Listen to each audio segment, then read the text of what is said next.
guys কাইলে দুৰ্গা পূজা আৰু দুৰ্গা পূজা বুলি মই মোৰ কিছুমান কাপোৰ মই আইৰন কৰি আছিলো আৰু আইৰন কৰি থকাৰ সময়তে মোৰ মনলৈ প্ৰশ্ন আহিলে এই যে আইৰন মেচিনটো আছিলে ইয়াৰ ভিতৰত কি থাকে ই কাম কেনেকৈ কৰে কেতিয়াবা খুলি পাইছে নে আইৰন মেচিন তো যদি নাজানে আৰু যদি জানিব বিচাৰে ই কাম কেনেকৈ কৰে তেতিয়াহলে ভিডিওটো হেকলৈকে চাই থাকক আপোনালোকে গোটেইখিনি বস্তু জানিব পাৰিব সো গাইজ কাপোৰখিনি পিছত আইৰন হ'ব প্ৰথমতে আমি জানি লও এই আইৰন মেচিনটো কাম কেনেকৈ কৰে আৰু ভিতৰত কি আছে তো বলক প্ৰথমতে আমি এটো খুলি লও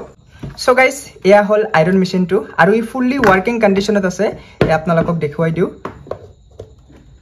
এয়া চাওক দেখিবলৈ পাইছানে আৰু বহুত হিটো হৈ আছে কাৰণ বহুত টাইম ধৰি মই আইৰন কৰি আছিলো তো বলক প্ৰথমতে এটো খুলো তো ইয়াতে খোলাৰ কাৰণে ইয়াতে চাওক এটা সৰু স্ক্ৰু আছে এইটো প্ৰথমতে খুলি লও ইয়াতে আৰু চাওক কেইটামান স্ক্ৰু আছে তো খুলি লৈছো মই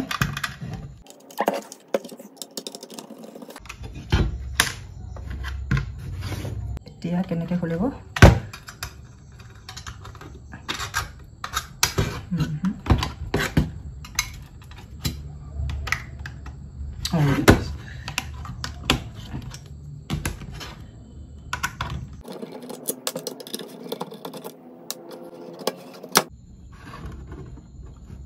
ইয়াৰ ওয়াৰিং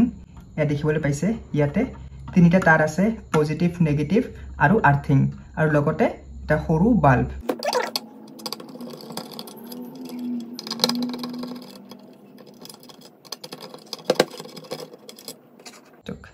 এই ওপৰৰ প্লাষ্টিক কভাৰখন আমি সাইড কৰি ৰাখিম এতিয়া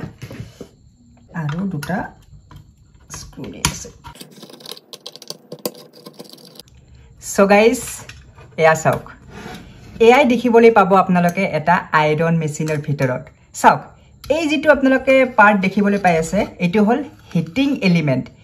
এআই এইখিনি বস্তুতে হিট প্ৰডিউস হয় কেনেকৈ প্ৰডিউস হয় মই আপোনালোকক জনাইছো প্ৰথমতে এটা বস্তুৰ নাম আপোনালোকক কৈ আছো এটো হল হিটিং এলিমেন্ট আৰু তাৰ পিছত এই যেটো মেচিন আপোনালোকে দেখিবলৈ পাই আছে এইটোৰ নাম হল থাৰ্মোস্টেট ইয়াৰ কাম কি ইয়াৰ কাম হল যেতিয়া আপোনালোকে গম পায় আপোনালোকৰ ঘৰত যদি আইৰন মেচিন আছে যেতিয়া আপোনালোকে আইৰন কৰি থাকে ই হিট হোৱাৰ পিছত যেতিয়া এটা ম্যাক্সিমাম হিট লৈ গুছি যায় ই অটোমেটিকলি কাট হৈ যায় অটোমেটিকলি ইয়াৰ সুইচটো অফ হৈ যায় তো এইটোৰ কাম আমাৰ এই মেচিনটো কৰে এই মেচিনটোৱে আমাৰ হিটটোক কাট অফ কৰি দিয়ে নহলে তো কাপোৰ কানি গোটেইখিনি জ্বলি যাব সো ইমান ধুনিয়া এটা সিস্টেম হয় আৰু বাকি এইখিনি এই যেটো আমাৰ বাকি তো সিম্পল ওয়্যাৰিং আছে আপোনালোকে গমে পায় এই যেটো আমাৰ হিটিং এলিমেন্ট আছে ইয়াৰ ভিতৰত এটা কয়েল থাকে তো এই কয়েলটোত এসা দুটা মূৰ আছে এটা পজিটিভ এটা নেগেটিভ তো ইয়াতে যেতিয়া কাৰেন্ট দিয়া হয় এই কয়েলৰ ভিতৰত ৰেজিস্ট্যান্স ক্ৰিয়েট হয় আৰু ই হিট প্ৰডিউস কৰে আৰু বাকি সিম্পল বাকি ইয়াতে এটা বাল্ব লগো আছে সেই সেম ওয়্যাৰিংৰ লগতে তো ইখিনিয়ে বস্তু ইমান সিম্পল এসাক মই আপোনালোকক ডিসপ্লেত যেটো ইয়াত হিটিং কয়েল আছে এই কয়েলৰ ফটো দেখাইছো এই কয়েলটোত ইয়াতে যেতিয়া কাৰেন্ট দিয়া হয় ই এনেকৈ হিট প্ৰডিউস কৰে আৰু ইয়াতে হিট প্ৰডিউস কৰা মানে কি গোটেইখিনিতে আমাৰ হিট প্ৰডিউস হ'ব আৰু ইয়াতে এটা ইনসুলেশন লগোৱা আছে ম্যাগনেসিয়াম অক্সাইড পাউডাৰ ইনসুলেশন তো জিয়ে ইয়াক প্ৰটেক্ট কৰি ৰাখে তো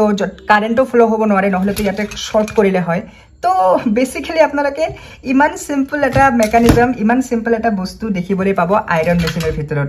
তো এয়া আছিল এইটো ভিডিওৰ কাৰণে কেনেকুৱা লাগিছে ভিডিওটো মোক কমেন্ট কৰি জনাওক আৰু এনেকুৱা ধৰণৰ ভিডিও আপোনালোকে অসমীয়াতে চাই থকাৰ কাৰণে প্লিজ চেনেলটো সাবস্ক্ৰাইব কৰক